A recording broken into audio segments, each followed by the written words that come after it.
নমস্কার। যুক্তি তর্ক সঙ্গে অর্কয় আপনাদের স্বাগত। আপনাদের সঙ্গে আমি অর্কপ্রভ সরকার। দেখুন, বাংলাদেশ কি কার্যত সেনাদের হাতেই চলে যাচ্ছে? বাংলাদেশের অন্তর্বর্তী সরকার সেনাদের ম্যাজিস্ট্রেট পাওয়ার দিয়েছে, অর্থাৎ জিজ্ঞাসাবাদ করতে পারবে, অ্যারেস্ট করতে পারবে, জরিমানা আদায় করতে পারবে সেনা। 2 মাসের জন্য এই নির্দেশিকা দেয়া হয়েছে। দেখুন, 5ই অগাস্ট শেখ হাসিনা বাংলাদেশ ছেড়েছিলেন। তারপর থেকে বাংলাদেশে কার্যত আইনের শাসন বলে তো কিছু নেই। এখন হয়তো একটু পরিস্থিতি উন্নতি হয়েছে, সামান্য। এবং বাংলাদেশের পুলিশ কোটা বিরোধী ছাত্র আন্দোলনের সামনে অসহায় হয়ে গিয়েছিল। তারা খুন হয়েছেন, ফাঁড়ি জ্বালিয়ে দেওয়া হয়েছে, তাদেরকে হত্যা করা হয়েছে। তারা কাজে যোগ দিতে পারেননি অনেকদিন, তারপরে আস্তে আস্তে তারা কাজে ফিরেছেন। সেনার হাতেই ছিল আইন শৃঙ্খলা রক্ষার দায়িত্ব।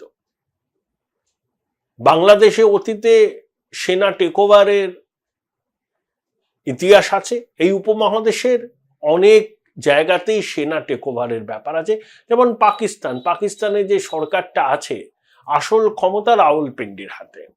ইসলামাবাদের পলিটিক্যাল লিডারশিপ রাওয়ালপিন্ডির দিকে মুখ তুলে চেয়ে থাকে। কখন গ্যারিসন টাউন রাওয়ালপিন্ডির সেনাকর্তারা কি নির্দেশ দেবেন, সেই নির্দেশ তারা পালন করবেন, সবাই জানে। কিন্তু বাংলাদেশেও কি শেষ পর্যন্ত সেনাবাহিনী ক্ষমতা দখল করবেন? দেখুন, বাংলাদেশে আওয়ামী লীগের নেতাকর্মী, কমিউনিস্ট পার্টির নেতাকর্মী, জাতীয় সমাজতান্ত্রিক দল, অন্যান্য মুক্তমনা, প্রগতিশীল, তাদেরকে হেনস্থা করা হচ্ছে, খুনের মামলা দিয়ে গ্রেপ্তার করা হচ্ছে। বহু সাংবাদিককে বিরুদ্ধে খুনের মামলা দেওয়া হয়েছে। এমনকি শাহরিয়ার কবির, যিনি ঘাতক দালাল নির্মূল কমিটির একজন সম্মানীয় সদস্য ছিলেন, তাকেও খুনের কেস দিয়ে গ্রেপ্তার করা হয়েছে। খালেদা জিয়া যখন ওই 2001-2 ক্ষমতায় এসেছিলেন, তখনও শাহরিয়ার কবিরকে গ্রেপ্তার করা হয়েছিল। তার একটি পা সম্ভবত এই পুলিশি হেফাজতে থাকার কারণেই সমস্যা হয়, তিনি একটা লাঠি হাতে হাঁটেন। আমি শাহরিয়ার কবিরের সঙ্গে বাংলাদেশে দেখা করেছিলাম 2012 সালে। তিনি মাঝে মধ্যেই কলকাতায় আসেন। ধর্মনিরপেক্ষ, মুক্তমনা এবং মুক্তিযুদ্ধের সক্রিয় সদস্য। তাকে কেন গ্রেপ্তার করা হলো? খুনের মামলায়। মুক্তমনা ব্লগার রাজীব হায়দারকে যারা খুন করেছিলেন, সেই সব জঙ্গি নেতা কারাগার থেকে মুক্তি পাচ্ছে। তারা বলছে, আমরা সবাই তালিবান, বাংলা হবে আফগানিস্তান। কেউ কেউ বলছেন কাশ্মীরের জেহাদে অংশ নিতে, উদ্বুদ্ধ করছেন। কেউ বলছেন দিল্লির বুকে ইসলামের পতাকা উড়বে। ভারতের বিভিন্ন রাজ্যে বিদ্রোহ যাতে হয় তা নিয়ে উস্কানি দিচ্ছেন। শিখদের বলছেন খালিস্তানের দাবিতে সরব, ইত্যাদি ইত্যাদি। বাংলাদেশের সুফি মাজার, বাউলদের আখড়া ভাঙা হচ্ছে এবং মাদ্রাসার ছাত্ররা এর পিছনে যুক্ত বলে অভিযোগ করছে। অন্তর্বর্তী সরকার কোনো ব্যবস্থা নিচ্ছে না। মুখে তারা বড় বড় কথা বলেছিল যে বাংলাদেশ সবার জন্য, বাংলাদেশ প্রকৃত ধর্মনিরপেক্ষ হবে, ধর্ম এখানে বিবেচ্য নয়, তারা বাংলাদেশি, এটাই বড় কথা। কিন্তু প্রতিদিন হিন্দুরা বাংলাদেশে আক্রান্ত হচ্ছে। বাংলাদেশে সংবাদ মাধ্যম এখন তো পুরোটাই এদের নিয়ন্ত্রণে। তারা বলছে এটা ভারতের মিডিয়ার অপপ্রচার। পশ্চিমী দেশের প্রতিনিধিরা এখন বাংলাদেশে ভিজিট করছেন। এর মধ্যেই রাষ্ট্রপুঞ্জের বার্ষিক অধিবেশনে যোগ দিতে ইউনুস আমেরিকা যাচ্ছেন। মোদিজির সঙ্গে তার দেখা হবে না, হয়তো জয়শঙ্করের সঙ্গে তার দেখা হতে পারে। স্বরাষ্ট্রমন্ত্রী থেকে প্রধানমন্ত্রী প্রত্যেকে বলেছেন যে বাংলাদেশে ধর্মীয় সংখ্যালঘুদের নিরাপত্তা সুনিশ্চিত করতে হবে বাংলাদেশের সরকারকে। উই ক্যানট চেঞ্জ আওয়ার নেবার, we can only expect friendly নেবার। আর ভারতের সহায়তা ব্যতি রেখে বাংলাদেশের অর্থনীতি চলবে না।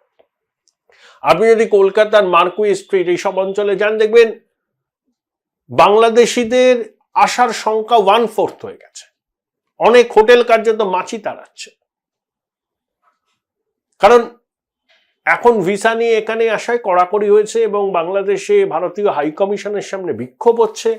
ইন্দিরা গান্ধী সংগ্রহশালা ভেঙে দেওয়া হয়েছে, মুক্তিযুদ্ধের স্মারক ভাঙা হচ্ছে।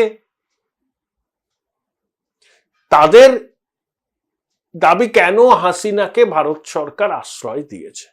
শুনুন, হাসিনা 5ই অগাস্ট গাজিয়াবাদের কাছে হিন্ডন বিমান ঘাটিতে এসেছিলেন।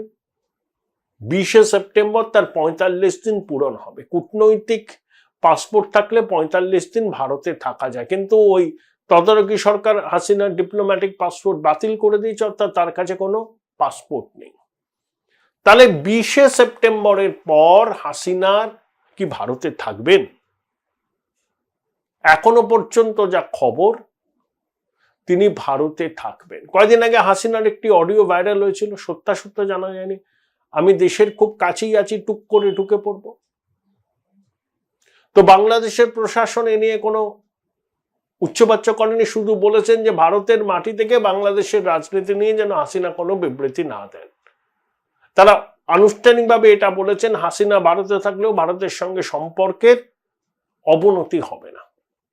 ইন্টারন্যাশনাল কোর্ট অফ জাস্টিসের বিচারকরা চাইছেন হাসিনাকে প্রত্যার্পণ করা হোক, বিচার হোক, কিন্তু হাসিনা এখন বাংলাদেশে যাবেন না। ভারত সরকার এই ঝুঁকি নেবেন না হাসিনাকে বাংলাদেশে পাঠাতে। অতীতেও 75 থেকে 81 সাল হাসিনা ভারতবর্ষে ছিলেন। বঙ্গবন্ধু খুনের পর হাসিনা এবং তার বোন রেহানা ভারতবর্ষে 6 বছর ছিলেন। সেই সময় গান্ধী পরিবারের সঙ্গে তাদের ঘনিষ্ঠতা হয়, প্রণব বাবুর সঙ্গে ব্যক্তিগত সম্পর্ক গড়ে ওঠে। Join Indian Institute of Hotel Management now. Right choice, right decision. দেখুন, অতীতে ভারতবর্ষ নেপালের মহারাজা থেকে নাজিবুল্লাহ অনেককেই রাজনৈতিক আশ্রয় দিয়েছেন। সব থেকে উল্লেখযোগ্য দলাই লামা।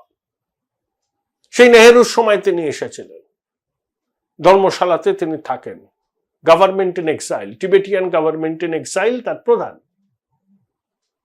তা অনেক তিব্বতী যারা ভারতের নাগরিকত্ব নেয়নি, ভারত সরকারের ট্রাভেল ডকুমেন্টস নিয়ে সারা বিশ্বে ঘুরে বেড়ান এবং চীন কিভাবে তিব্বতের উপর আক্রমণ করেছে, নিপীড়ন চালাচ্ছে, সেই কথা বলেন। তাই হাসিনাকে 20শে সেপ্টেম্বর পর ভারত ছাড়তে হবে, এবং কোনো বাধ্যবাধকতা নেই, ভারতও এই ঝুঁকি নেবে না। এখন কোনো ফ্রেন্ডলি কান্ট্রিতে যদি হাসিনা যেতে চান, ভারত সরকার সেখানে মধ্যস্থতা করবে, সেটা আলাদা কথা, কিন্তু এই মুহূর্তে সেটা সম্ভব বলে আমার মনে হয় না। এবং আমার যা মনে হচ্ছে এবং যে খবরাখবর পাচ্ছি, যে হাসিনার ভারতবাসের সময় দীর্ঘায়িত হবে। দেখুন, হাসিনা 5ই অগাস্ট ভারতে আসার পর জয়শঙ্কর কি বলেছিলেন, যে কয়েকদিনের জন্য হাসিনা এখানে এসেছেন, আশ্রয় নিয়েছেন। ভারতবর্ষের সমস্ত রাজনৈতিক দল বাংলাদেশের বিষয়ে ভারত সরকারের পাশে আছে। এটা ভারতবর্ষের এক অদ্ভুত, এটাই হচ্ছে আমাদের গণতন্ত্রের মাধুর্য। বিদেশ নীতি ক্ষেত্রে একটা সার্বিক ঐক্যমত্য। অন্যান্য বিষয়ে সরকার বিরোধীদের লাগাতার বাগ বিতণ্ডা, নীতিগত বিরোধ হয়, কিন্তু বিদেশ নীতির প্রশ্নে সরকারের পাশে বিরোধীরা দাঁড়ায়। এই যে হাসিনা এখানে আশ্রয় নিয়েছেন, ভারতে কিন্তু একটা রাজনৈতিক ঐক্যমত্য তৈরি হয়েছে, এবং এই রাজনৈতিক ঐক্যমত্যটাই কিন্তু প্রধানমন্ত্রী নরেন্দ্র মোদীর সব থেকে শক্তির উৎস। এবং হাসিনা ভারত বন্ধু, 5 বারের প্রধানমন্ত্রী। এই যে 2008-9 থেকে টানা ছিলেন, বাংলাদেশের মাটিকে তিনি ভারত বিরোধী জঙ্গি কার্যকলাপে ব্যবহার করতে দেননি, বরঞ্চ বাংলাদেশের মাটিতে ভারত বিরোধী জঙ্গি গোষ্ঠীর ঘাঁটি ভেঙে দিয়েছে।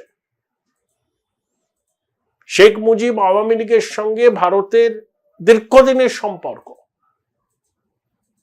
তাই 20শে সেপ্টেম্বর হাসিনার পাসপোর্ট বাতিল হয়ে গেলেও তা ভারতের থাকার মেয়াদ, যারা 45 দিন ডিপ্লোম্যাটিক পাসপোর্ট হোল্ডারদের, সেটা শেষ হয়ে গেলেও হাসিনা কিন্তু থাকবেন।